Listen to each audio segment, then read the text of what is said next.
Assalamualaikum warahmatullahi wabarakatuh.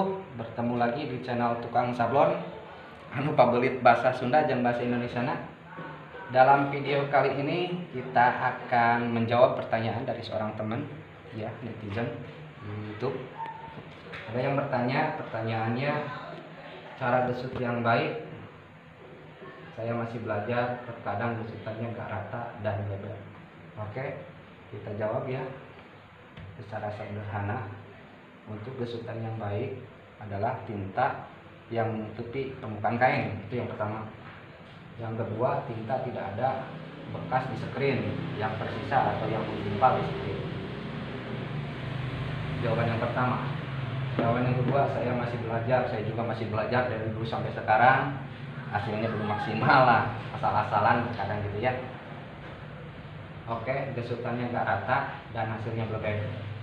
Ini satu pertanyaan yang sederhana ya, tapi jawabannya perlu kita uraikan secara teori. Kita akan jawab pertanyaannya secara teori dan praktek. Untuk yang pertama, solusinya itu adalah yang harus diperbaiki adalah cara. Maksudnya memperbaiki cara daripada memperbaiki hasil itu lebih baik daripada memperbaiki hasil. Maksudnya ketika hasil sablonan bleber atau enggak rata itu nggak bisa diperbaiki, tetapi caranya yang telah kita perbaiki itu bisa mengakibatkan hasil yang maksimal. Oke, untuk hasil cara gesutan yang baik ya,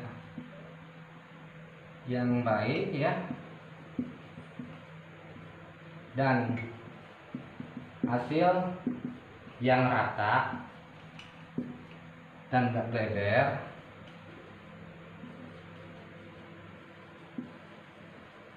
secara teori, mohon maaf ya tulisannya jelek, aduh, spontan. Oke, dipengaruhi oleh beberapa faktor. Yang pertama, rakel. Yang kedua, screen. Yang ketiga, tinta. Yang keempat, kecepatan teknik menggesut. Kecepatan ya, teknik menggesut pokoknya malah. Oke, 4 faktor ini akan mempengaruhi terhadap hasil sablonan atau cara gesut yang baik sehingga hasilnya rata dan gak bleber. Yang pertama, untuk rakel itu sendiri. Misalkan kalau kita menyablon tinta rubber, sesuaikan dengan kelenturan dan kekerasan rakel itu sendiri, itu yang pertama. Kalau untuk plastisol, sesuaikan juga apakah tintanya kental atau encer, tinggal disesuaikan. Yang kedua, screen harus disesuaikan dengan desainan agar hasilnya maksimal ya. Contohnya untuk desainan yang detail kita menggunakan T77 atau T61, untuk blok-blokan menggunakan T14. Screen juga harus jangan diindek ya, harus rata. Ini secara teori. Yang ketiga adalah tintanya itu plastisol, rubber, encer atau kental. Yang keempat, cara memegang rakel itu sendiri, kecepatan atau lambat atau sedang. Nah, dari keempat faktor ini ada satu lagi yang ketinggalan. Yang kelima adalah coba sorot meja sablon. Nah, meja sablon juga bisa mempengaruhi untuk hasil yang baik, gesutannya agak rata dan gak bleber. Oke. Yang pertama tadi secara teori kan kita untuk menghasilkan gesutan yang baik, rata dan gak bleber adalah rakel. Tolong diperiksa dulu ketajaman rakel, apakah benar-benar masih tajam atau tumpul. Kalau tumpul bisa digunting ya, dipotong menggunakan mesin pemotong kertas, sekali gejlik gitu ya. Tuh. Ini sudah nggak rata.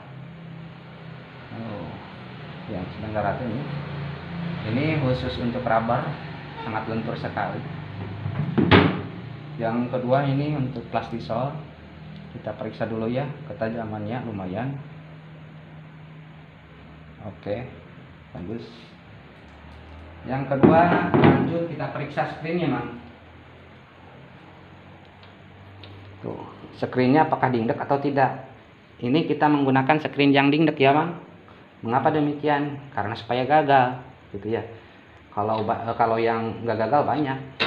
Tuh, supaya gagal. Dari kegagalan itu kita bisa belajar. Gitu. Sengaja saya ini bikin screen yang dingdek supaya kita bisa mengetahui gitu cara solusinya seperti apa, bisa diganjel atau pakai untuk op kontak. Itu dari screen itu sendiri. Yang kedua itu dari screennya juga jangan kendor, periksa dulu, Mang. Tuh, ini kendor, hasil nggak bakalan maksimal. Lebar rata sih rata, lebar iya. Nah, yang ketiga mundur, Mang, dari tinta itu sendiri. Tuh, tinta agak kental. Oke. Tuh, tinta, kalau tinta kental kesutannya seperti apa, langsung kita praktekkan. Ini untuk tinta yang kental ya. Ini tinta plastisol, sangat kental sekali, padahal sudah dikasih pengencer. Ya, sedikit mah. Oke, kita menggunakan rakel untuk plastisol. Nah, sebelum menyablon untuk hasil yang maksimal supaya sablonannya rata tertutup sempurna, periksa dulu. Seperti ini ada, tinggal itu aja saja pakai jarum bisa. Kalau ada yang ini, tapi ini kan bakal ketutup sama warna ya. Ini dasaran, jadi saya biarin aja lah. Nah, yang keempat yang mempengaruhi hasil gesutan yang baik sehingga hasilnya rata dan nggak bleber itu, yaitu dari teknik menggesut itu sendiri. Nah, apakah ke sini mau ke sana? Kalau untuk meja Thailand disarankan lebih baik ke sana sehingga hasilnya rata, tekanannya rata semua gitu. Untuk rubber juga bagus gini. Tapi kebetulan mejanya ini jadi kita menggunakan teknik gesut ya, bukan teknik dorong ya. Nah, pertama kita kan menggunakan rakel kotak. Kalau misalkan rakel kotaknya ininya ratanya rata, kita bisa berdiri seperti ini, Mang, posisinya. Iya. Tong dikitupkan sini. Kalau misalkan nggak rata ya tinggal dipiringkan sedikit. Nah, cara menggusut yang baik seperti ini ya. Berdasarkan pengalaman, mohon maaf apabila ada kekurangan atau ada kesalahan, mohon dikoreksi. Bismillahirrahmanirrahim. Balurkan dulu semua tinta. Set. Nah, balur, tekan sedikit, tekan agak kuat. Tuh, seperti ini ya. Itu baru sekali kayak hitung nantinya. Nah, kesut.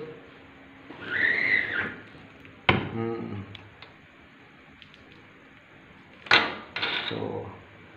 Nah, hasilnya kan seperti ini. Kenapa demikian? Karena tekanannya kurang rata.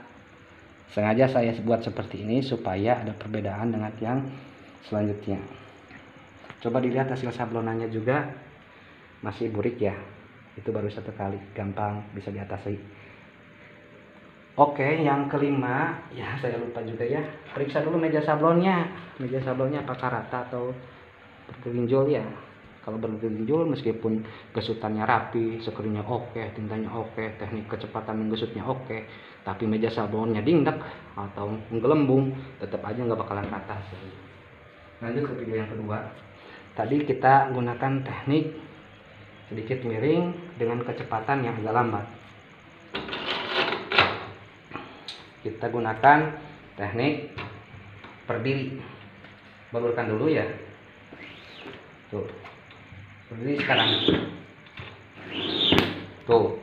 Ini juga begini hasilnya. Kenapa demikian? Karena mejanya nggak rata.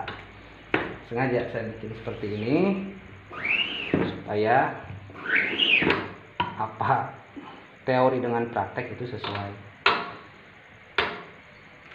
Baru satu kali, nggak apa-apa juga. Seperti ini juga. Tuh, meja berpengaruh, mengerti bang? Lihat ini, tuh, menggebai. Berpengaruh. Seketika digesut seperti ini, bakal lari. Yes. Nah, ini secara teori tadi udah dijelaskan kan. Jawaban sederhananya, kain tertutup sempurna oleh tinta dan tinta tidak ada yang menyisa di kain. Ini baru satu kali, jadi belum tertutup sempurna. Oke. Kita lanjutkan ke gesutan yang kedua. Jadi sekaligus satu video belajar beberapa teknik gesut dan beberapa penyablonan. Ini untuk bahan ini di bahan Innova ya, single knit, udah ciut apabila dipanaskan menggunakan hot gun. Kalau ini katun semua, ini single knit. Untuk cara yang pertama, ya, balurkan terlebih dahulu, tuh, balur semua tinta, gankan, baru dan hasilnya 2 kali. Sebelah sini mang, ini sudah rata, sini sudah rata. Ini diakibatkan karena screen dingdap. Ini sengaja kita gagalkan supaya teman-teman bisa belajar dari proses ini gitu ya. Ya, yeah. Paham ya mang? Yeah. Jadi memang tuh ulah gagal. Yeah. Jangan gagal seperti saya gitu. Nah, ini tadi ini karena screen dingdap, kalau ini karena meja. Set. Tadi ya.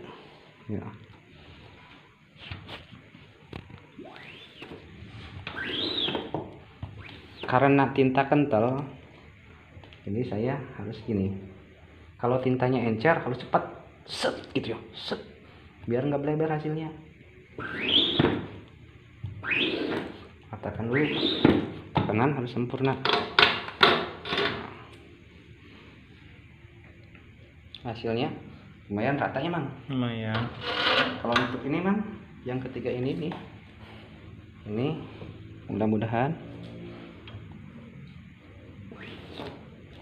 Ya, ambil dulu ya. Set. Gitu aja, udah cukup. Itu satu kali namanya. Nanti hasilnya udah mang, ini mang. Sip. Oke ya, lumayan. Kalau yang ini seperti ini bakal mempengaruhi hasil ketebalan dan terpisah. Kalau ini tipis, kalau ini ketebal.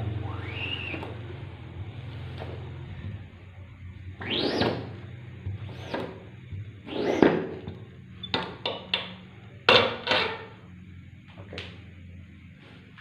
Untuk hasil yang sempurna yang ini ya, rata semua ya kan? Rata semua. Oke. Kalau tinta encer jangan terlalu banyak gesutan seperti ini ya, apalagi secara perlahan. Usahakan agak cepat seperti ini ya. Oke.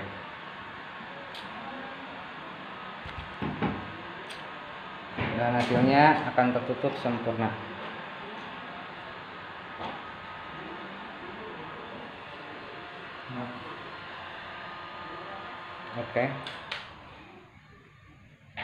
Oke, inilah hasilnya setelah 2 kali gesut ya, masing-masing karena hasilnya seperti ini. Warna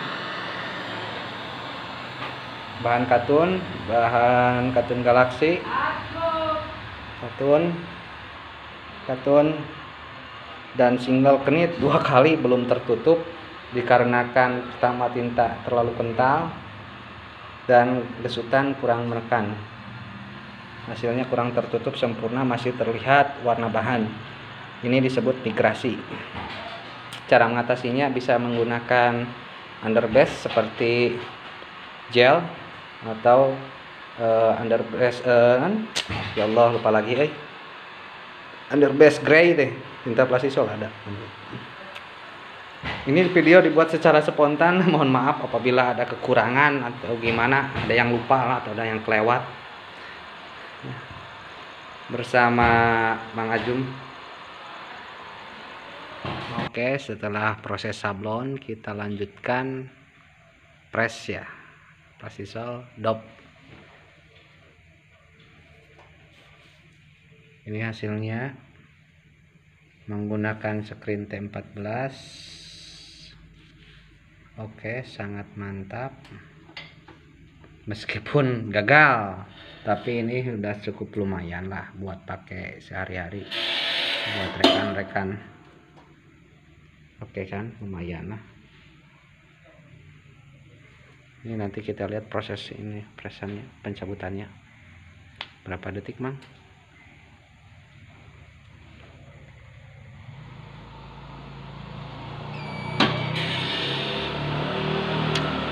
Lumayan tebal, 2 kali gesut juga. Gosok-gosok pakai kertas. Bang, cabut lah kertasnya, bisa nempel manten.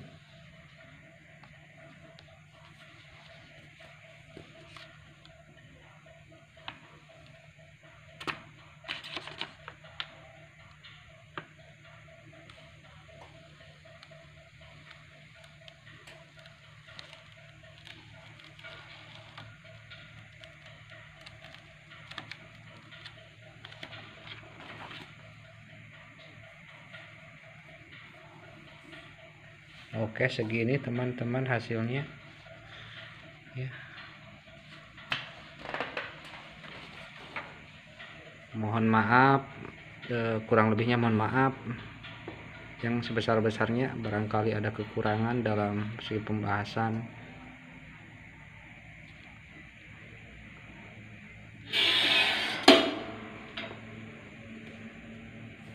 Oke, kurang lebihnya mohon maaf. Billahi taufiq wal hidayah. Wassalamualaikum warahmatullahi wabarakatuh.